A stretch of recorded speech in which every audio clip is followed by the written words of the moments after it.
Welcome to Slaying Sales. So, today we're going to talk about the two most important techniques that you can use to magnify your sales. This is tone of voice and body language.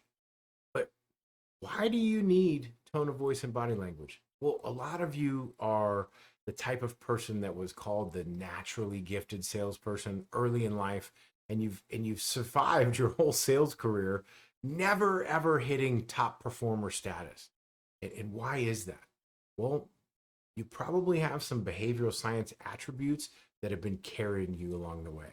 So one of them is called the halo effect. So you're probably a good looking person. Maybe you're tall.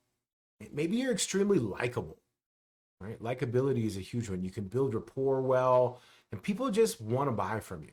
So you've been able to have a, mediocre win rate just based on these attributes that you can build rapport, people like you, and so you just can go pitch slap them and have poor technique, not really follow a methodology, just say whatever whenever, and you get some results with it. But if you're frustrated with that and you want to start adopting real methodologies and you want to get past that just ceiling of mediocrity that you've been stuck in, then there's no better place to start than tone of voice and body language.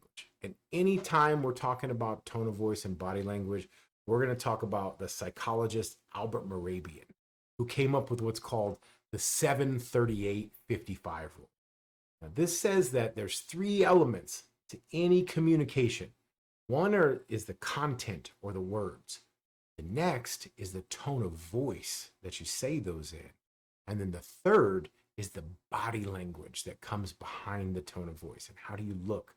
Are you making eye contact? Are you smiling? So, according to this rule and all the studies that were done, only 7% of the messages were conveyed through the content. Okay, so that means that all of those magic scripts that everybody's come up with, all the processes, although they're necessary, it's only 7%. And 38% is conveyed through the tone of voice, your vocal communication style. And 55% is conveyed through your nonverbal communication.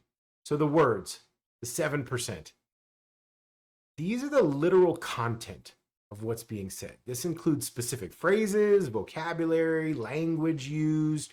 And while they contribute a small percentage to the overall message, they are still crucial for conveying specific information, facts, and data. So you need to have the correct words. Don't get me wrong. You got to start with the correct things that you're going to cover in the correct order that you're going to cover them, earning the right for more as you go. But so many of you put this as number one. How many of these sales gurus are on Instagram and YouTube here where all they talk about are the specific words? They talk about, okay, they say this, then you're going to say this. And then poof, wave my magical wand, and boom, they just agree. Well, it's really not that simple. I wish it was. It would be great if we could just come up and download the perfect words to somebody and give them all the facts and the data, and they would just go ahead and agree and sign on the line, which is dotted. But they don't. They don't do that. So the 38% is tone of voice. Now, tone of voice reflects how something is said rather than what is said. And this is like the pitch, the volume, the speed, the intonation, and different tones of voice can significantly alter the meaning and the perception of the words that you're speaking. Here's a couple examples of what I'm talking about. So, number one, you've all heard enthusiasm sells. Everybody's heard that. Not everybody agrees with it nowadays, right? Some people disagree with it, but enthusiasm sells, and an enthusiastic tone is characterized by a lively and energetic delivery. And they can make the message seem more exciting and engaging. It conveys positivity, eagerness. Here's why you hear a lot of times nowadays that you don't want to use an enthusiastic tone. Because we're talking about the old used car guy slaps this baby on the side. She's a beaut, ain't she?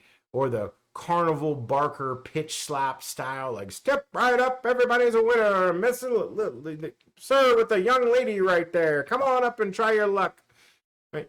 These type of enthusiastic tones is overly salesy, pushy, or fake enthusiasm, heavily fake enthusiasm. These will work against you in a sales interaction, not for you. But a tempered, properly enthusiastic, in the right spots tone, very powerful. Brings me to my most powerful and my personal favorite one, which is the inquisitive tone.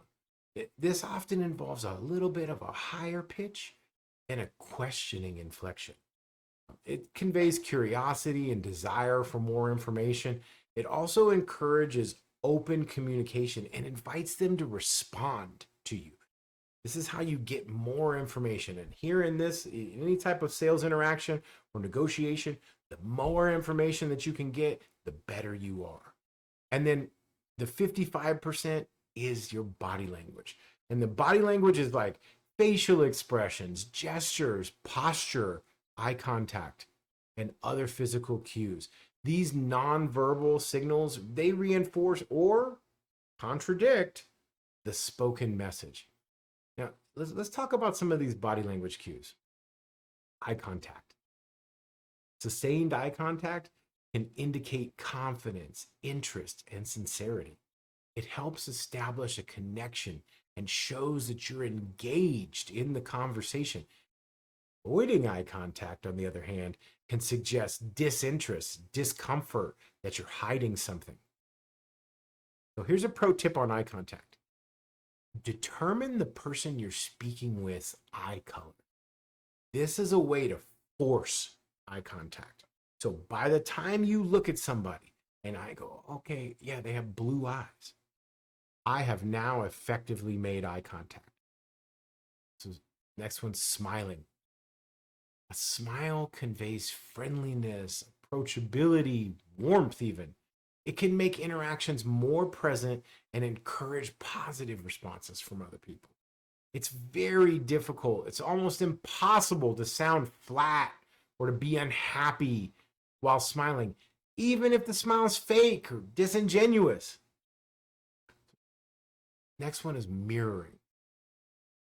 Mirroring involves subtle mimicry of the body language of the person you're communicating with. So this means that you're copying what they look like. They're hunched over, you're hunched over. They're arms crossed, you're arms crossed. They're like this, you're like this. It can create a sense of rapport and make the other person feel understood and comfortable. The behavioral science behind this is liking. And people like people who are like them. When you mirror somebody, in their mind, they look at you more like them. You're one of them. Here's the Jedi tip.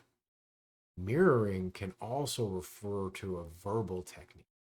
Now, this is where you repeat the last 1 to 3 words that the other person said, and it's almost exclusively done in an inquisitive tone.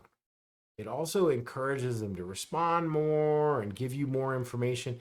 And remember, in any type of sales interaction or negotiation, more information is power. So some of you sales managers that are out there, here's a side note for you. These principles are almost always, it's almost 100% why you get the phenomenon of reps saying that the script doesn't work. I know we've heard that. The script doesn't work for me. That makes me sound robotic, blah, blah, blah, blah, blah. Right? The process doesn't work. This is because that they have adopted some shit that they say that they deliver with great tonality and good body language. So it ends up being more effective than the correct words delivered poorly. And this is just a self-fulfilling prophecy. They say what they want to say well, with great body language, and then they say the script horribly, and it's self-fulfilling that whatever whenever stuff that they came up with and made up in the moment ends up working a little bit better than the script because the script was never delivered properly in the first place. So how did body language and tone of voice play a part in all this? Like, what are the behavioral science mechanics behind this? Well, one of them is people look for consistency. Okay, we're wired to automatically look for consistency.